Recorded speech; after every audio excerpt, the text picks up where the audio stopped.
네, 저는 세종과학예술영재학교 박시연입니다. 그리고 지금부터 다양한 파지모션이 가능한 로브 핸드 개발에 대해 연구를 한 박시연, 이준재, 이찬혁, 조승호에 대한 발표 결과 자료에 대해서 발표하겠습니다. 우선 저희가 지금부터 소개드릴 목차는 다음과 같고요. 우선 연구에 대해서 소개를 한 후 기초 지식과 선행 연구 조사에 대해서 설명드리겠습니다. 그리고 저희 연구에 필요한 기본 및 동력학 세미나에 대한 이야기와 로봇 핸드 3D 설계 및 가변 경로 엄지 시뮬레이션에 대한 이야기를 하고 결과 토의에 대해서 말씀드리겠습니다. 우선 최근 로봇의 트렌드 중 하나는 자연계의 생물을 모사하는 것입니다. 특히 인간은 인간을 닮은 로봇을 개발하고자 하는 욕망을 끊임없이 비춰왔습니다. 로봇 기술이 고도로 발전하면서 이러한 욕망은 조금씩 실현되었는데요. 예를 들어 설명하자면 AI 기술이 인간의 뇌를 모방하고 있고 휴머노이드라는 사람과 비슷하게 걷는 로봇도 많이 등장하였습니다.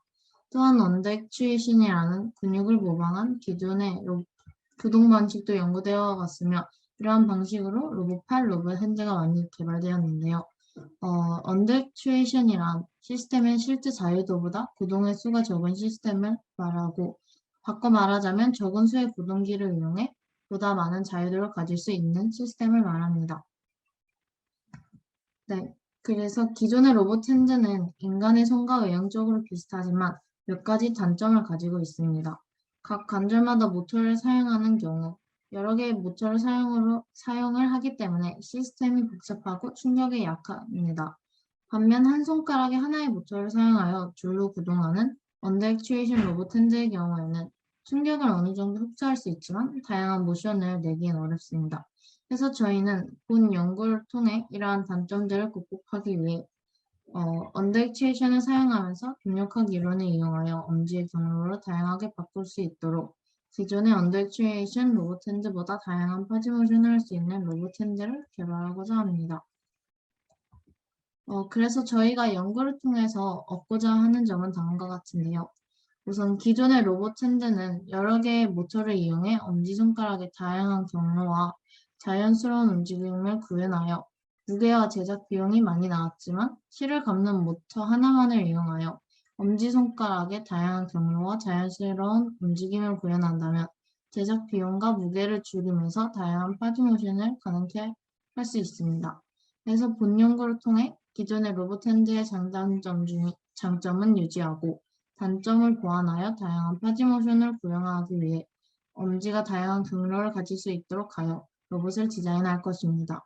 그래서 대중성이 높고 실생활 사용이 자유로운 새로운 로봇 핸들을 개발하는 것이 저희의 목표입니다. 네, 기초 지식 및 선행 연구조사, 그리고 기구학에 대해서 발표할 대전과학고등학교 조승우라고 합니다. 먼저 로봇과 관련해서 기초 용어에 대해서 조사해 보았습니다. 파지 모션에서 파지는 한자어로 움켜쥐는 행동을 의미하며 자유도는 로봇을 만들 때 많이 사용되는 용어 중 하나인데 관절에서 허용되는 독립적인 움직임 방향의 수라고 합니다. 자유도에는 6개의 움직임 방향이 정의되며 이를 육자유도계라고 부릅니다. 액추에이터는 제어 기기의 통제 신호를 바탕으로 물리적 동작을 구현시키는 장치인데 모터, 유압 방식, 그리고 와이어 방식 등 여러 가지 방식이 있습니다. 이 중에서 모터의 종류에 대해서 간략히 소개를 드리면 DC 모터의 경우 전자기력을 이용해서 선형 회전 운동을 얻도록 만든 장치입니다. 서브 모터는 연속적인 위치와 속도의 제어를 하는 모터입니다. 네, 다양한 로봇 핸드의 종류와 사용 예시입니다. 이거 눌러서 사진 띄우... 첫 번째로 링키지 구조형입니다. 가장 기본적인 형태로 집게형 구조를 가지고 있으며 단순 반복 작업에 주로 사용되고 산업용 로봇에 들어가는 로봇 핸드입니다. 두 번째로 개별 액추에이터형입니다. 관절 하나당 한 개의 서버 모터를 사용하여 복잡하고 사람의 손이 할 수 없는 동작까지도 구현이 가능하지만 여러 개의 서버 모터를 사용하기 때문에 무게가 굉장히 무겁고 그리고 그에 대해서 가격이 비싸서 효율성이 떨어집니다. 그래서 기존의 이런 개별 액추에이터형 로봇 핸드와 다르게 최근에는 사람의 힘줄 모양을 본떠서 만든 와이어형의 로봇 핸드가 굉장히 주목을 받고 있는데 손가락 하나당 한 개의 액추에이터만 사용하며 엄지손가락의 경우는 다른 4가지 손가락들과 다른 동작을 구현하기 때문에 자유도가 높습니다. 따라서 2개 이상의 액추에이터가 필요하다고 지금까지 정설로 이루어져 왔는데 저희 팀에서 주로 연구한 가변 경로 메커니즘이라는 것으로 이를 해결할 수 있다고 합니다. 인간의 손 구조와 엄지손가락의 기능입니다. 손가락 관절은 겉에서부터 첫 번째 DIP, 두 번째 PIP, MCP, CMC라고 부릅니다. 엄지에서는 다른 손가락에 있는 PIP라는 관절이 없는데요. 대신에 엄지는 새끼손가락 쪽으로 굽어지는, 즉 다른 방향으로 움직여서 자유도가 1 더 높은 손어기 손가락 관절 굽힘을 할 수 있어서 손을 통해서 복잡한 작업을 수행할 수 있도록 합니다. 엄지는 이처럼 자유도가 높기 때문에 한 가지 액추에이터로는 구현하기 힘들다는 것이 현재까지의 정설이었습니다. 네, 다음으로는 기구학과 저희가 탐구해본 3링크 매니플레이터에 대해서 알려드리겠습니다. 기구학은 기계 요소들 간의 상대적 운동을 연구하는 학문으로 위치, 속도, 가속도를 구하며 힘에는 큰 관심을 두지 않습니다. 위치를 주어진 변수가 나타내게 되면 이를 미분하여 속도, 한 번 더 미분하여 가속도를 구할 수 있습니다. 첫 번째로 전기구학은 관절각을 토대로 끝단의 위치와 자세를 구하는 것입니다. 오른쪽의 식을 보시면 그 끝단의 위치와 자세, 즉 좌표를 주어진 관절각인 세타1, 세타2, 세타3를 표현했음을 알 수 있습니다. 반대로 역기구학은 x, y, 그리고 저기 있는 파이 이렇게 해서 끝단의 위치와 자세를 통해서 관절각인 세타1, 세타2, 세타3를 나타내는 것입니다. 인천과학고등학교 이준재입니다. 다음으로 저희는 로봇 핸드의 제작에 앞서서 역학에 대해서 공부했습니다. 먼저 정역학은 정적 평형 상태에 있는 개를 다루는 전 슬라이드. 네. 정적 평형 상태에 있는 개를 다루는 학문입니다. 주로 구조물이 어떻게 하중을 지지하는지에 대해 다루고 있고요. 다음으로 동력학은 고전역학의 한 분야로 힘이 물체의 운동에 미치는 영향을 다룹니다. 이러한 역학적인 현상을 분석하기 위해서 가장 보편적인 방법이 바로 뉴턴역학인데요. 뉴턴역학은 뉴턴의 운동법칙에 기초를 둔 고전역학으로 주로 벡터량을 다룹니다.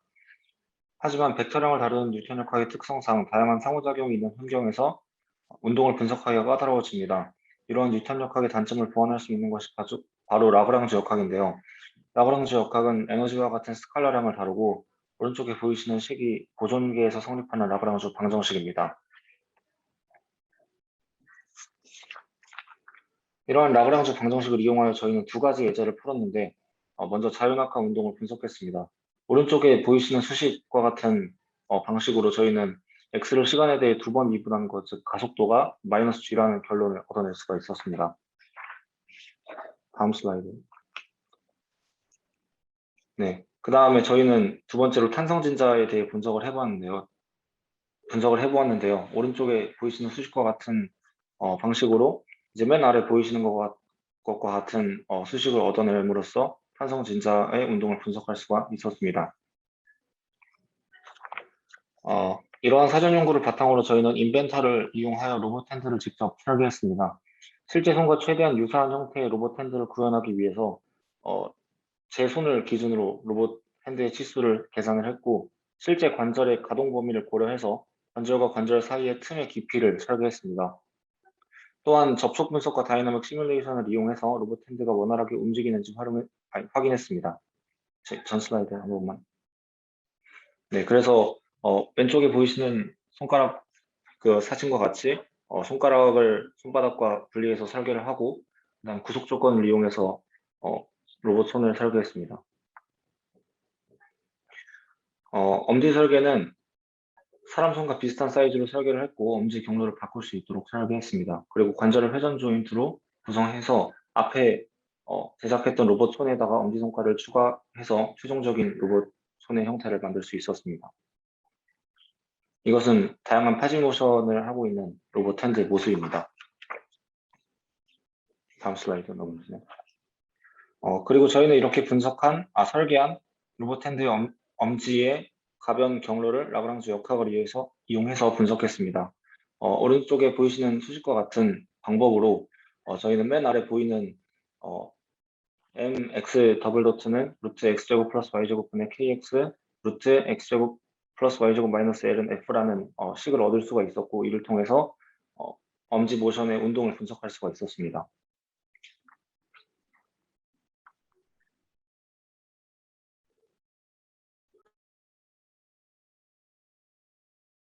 전남 과학고등학교의 이찬영이고, 일단 분기점에서 엄지의 위치인 X와 Y를 15mm로 정했고, 그리고 스프링의 자유 길이 L0를 15mm, 그리고 스프링의 강성 K를 1N/mm, 그리고 엄지의 질량 M을 0.15kg, 그리고 모터에 의한 장력을 F로 두었습니다. 일단 처음으로 분기점에서의 초기 속도인데요. 그 라그랑주 역학으로 얻은 미분 방정식은 풀기 어렵기 때문에 저희는 일과 에너지의 원리를 이용하여 해석하였습니다. 오른쪽에서 그 힘은 지금 X 방향으로만 움직이고 있기 때문에 힘은 X 방향 쪽으로만 작용을 해가지고 Fx만 구해주면 되는데, 운동 에너지 2분의 1 mv의 제곱과, 그리고 위치 에너지, 그러니까 탄성 에너지 2분의 1 k 델타 L 제곱을 더해가지고 위치 에너지를 이항한 다음에 2를 곱하고 m으로 나눈 후에 루트를 씌워주면은 초기 속도인 v0를 이렇게 구할 수 있게 됩니다. 여기서 변수는 그 fx뿐입니다. 그 앞에서 말했듯이 k, x, y, l0, m을 앞에서 정해줬기 때문에. 그리고 그 다음은 분기점에서의 순간각도입니다. 이때 자유물체도란 관심의 대상이 되는 물체를 분리해 놓고 여기에 작용하는 힘을 독립적으로 표시한 그 그림인데요. 위 그림이 자유물체도입니다. 그래서 이때 분기점에서 순간적으로 접촉 구석이 없기 때문에 x, y 방향으로 가속도가 발생을 하게 되는데, 그때 가속도를 ax 그리고 ay라 해서 구하게 되면은 f는 ma 공식을 이용해서 f 스프링 코사인 세타를 max라고 줄 수 있겠죠. 그래서 m으로 나누면은 ax를 구할 수 있고, 밑에도 마찬가지로 m으로 나누면은 ay를 구할 수 있게 됩니다. 이제 분기점에서의 순간 속도인데요. 일단 여기서 가정을 하나 해야 되는데, 매우 짧은 시간 내에서 이 동력학이 유효해진다고 가정을 한 후 Vx와 Vy를 구하게 되면은 Vx는 V0 더하기 AXT가 T라고 줄 수 있겠죠. 근데 여기서 앞에서 구했던 초기 속도를 이용해서 식을 대입하고, 그리고 앞에서 또 구했던 AX를 대입해서 식을 계산을 하게 되면은 이와 같이 나옵니다. 그리고 VY는 초기 속도가 없죠. 그래서 그냥 AYT로 둬가지고 계산을 할 수 있습니다. 그래서 밑에 식까지 구하게 되고, 그리고 여기서 얻을 수 있는 결과로는 1 경로로 가기 위해서는 알파가 84도 이상이 되어야 한다는 것입니다. 그리고 앞 식들로부터 t를 0.003으로 가정을 하면은 f가 5n일 때 알파가 84도에 가깝게 되어서 이때 1의 경로로 이동하는 걸 알 수 있습니다.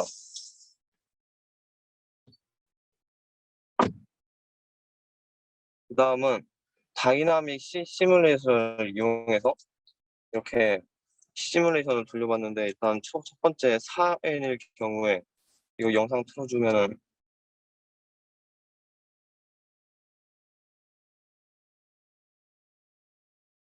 이렇게 두 번째 경로로 갈 수 있는 걸 알 수 있고, 그리고 5.2n인 경우에는 1의 경로로 움직이는 걸 볼 수 있습니다. 유엔도 마찬가지로 1의 경로로 움직이는 것을 볼 수 있는데요. 여기서 얻을 수 있는 결과는 약 5.2n부터 1의 경로로 움직인다는 걸 알 수 있습니다. 그리고 5.2n보다 작을 때는 2의 경로로 움직인다는 것을 알 수 있습니다. 네, 이 연구의 결론인데요. 가분 경로 메커니즘을 이용해서 모터 하나만을 이용해 엄지의 경로를 변경할 수 있음을 알 수 있습니다. 그리고 이론상 약 0.5n에서 1의 경로로 움직이는 걸 할 수 있고, 그리고 시뮬레이션 상에서 약 0.2n에서 경로가 바뀌는 것을 확인할 수 있는데요. 여기서 오차를 계산하게 되면 4%가 나오는 것을 알 수 있습니다. 일단 한계점에는 메커니즘을 소형화하기 어려우며 경로를 여러 갈래로 만들기 어렵다는 것과, 그리고 인벤터 시뮬레이션에서 언더렉추에이션 시스템을 시뮬레이션 할 수 없어 다른 조인트의 경로를 구현하지 못한다는 것과, 그리고 더 정확한 이론 해석을 위해서는 미분 방정식에 대한 더 많은 지식이 요구되어 해석을 할 수 없었다는 한계점이 있었습니다.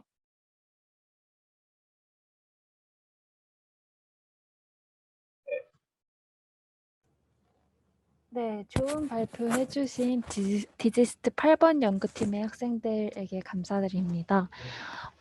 어려운 내용이었을 것 같은데 이렇게 열심히 연구를 하고 저희가 이해하기 쉽게 전달해 주셔서 정말 감사합니다. 그러면 디지스트 8번 연구팀의 연구에 대해서 혹시 질문 있으신 분 있으실까요? 네, 그러면 디지스트 8번 연구팀 학생들 소감부터 들어보고 조교님 소감도 함께 들어보겠습니다. 소감은 조승우, 박시연, 이준재, 이찬혁 순서로 해주시면 될 것 같습니다. 조승우 학생. 네, 이번 연구 진행하면서 로봇을 연구할 때 있어서 그냥 만드는 것뿐만이 아니라 물리학적으로 수학적으로 이렇게 분석을 하는 방법에 대해서도 함께 배우고 나니까 이제 좀 전문적인 연구를 할 때도 이번 경험을 토대로 더 잘 할 수 있을 것 같다는 생각이 들어서 네, 굉장히 뜻깊은 연구였던 것 같습니다. 네, 감사합니다. 소감 말씀하실 때도 혹시 고등학교도 같이 말씀해 주시면 감사하겠습니다. 앞으로 소감을 말씀하실 때. 그럼 다음 박시은 학생 소감 말씀해 주세요. 네, 세종과학예술영재학교 박시연입니다. 이번 연구를 하면서 실제로 경험하기 힘든 그 로봇 제작에 참여할 수 있어서 매우 중요하고 인상 깊었던 기회였던 것 같고요. 이렇게 로봇을 직접 만들고 그것에 대한 해석에 대해 배우면서 정말 많이 배우고 여러 경험을 할 수 있어서 굉장히 좋은 기회였던 것 같습니다. 네, 감사합니다. 그러면 이준재 학생. 네, 인천과학고등학교 이준재입니다. 인벤터 프로페셔널 프로그램에 대해서 배우면서 머릿속으로만 상상하고 있던 아이디어를 구체화할 수 있는 좋은 방법에 대해서 배울 수 있는 그런 좋은 기회였던 것 같습니다. 그리고 라그랑주 역학이나 기구학의 기본적인 내용에 대해서 공부할 수 있어서 좋았던 것 같습니다. 네, 마지막으로 이찬혁 학생. 전남과학고등학교 이찬혁이고, 이 연구를 하면서 로봇공학에 대해서 많이 알 수 있어서 좋았고, 그리고 직접 모델링을 해보면서 이런 프로그램에 대해서 배울 수 있어서 좋은 것 같았습니다. 네, 그러면 이어서 8번 연구팀 지도를 맡아주신 최성현 조교님도 소감 부탁드리겠습니다.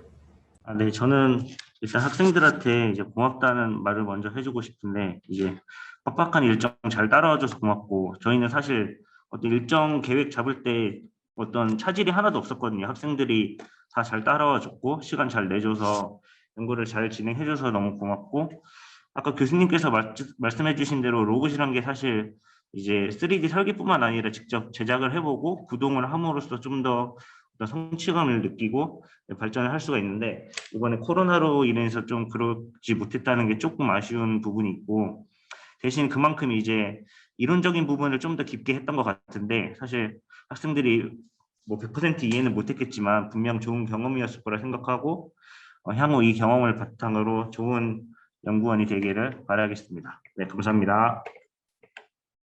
이 두 번째 주제도 어떤 저희 팀에서 했던 주제라서 제가 유심히 많이 받고 뭐 저희 디스커션 하면서 이렇게 봤는데 사실 그 2주라는 그 기간이 뭔가 로봇을 만들기에는 되게 짧은 기간이거든요. 이게 로봇을 만든다는 의미는 물리적인 해석과 설계와 그다음에 제작하고 제어하고 실험까지 해야 되는데 사실 아주 짧습니다. 그런데 이제 그 하나의 아이디어를 가지고 관련된 페이퍼 스터디도 잘했던 것 같고 그다음에 그 뭐 해석이라든지 계산이라든지 설계를 아무튼 뭐 오프라인 환경, 온라인 환경 속에서 할 수 있는 최선을 다한 것 같습니다. 아무튼 조교나 학생이나 모두 다 수고하셨고요. 그리고 이런 자리를 마련해 주신 그 카이스트 측에도 감사의 말씀을 드립니다. 그래서 제가 30분의 회의가 있어서 먼저 나가볼 테니까 계속 질의응답 나가시고 하십시오. 네, 고맙습니다. 좋은 소감 감사드립니다. 네.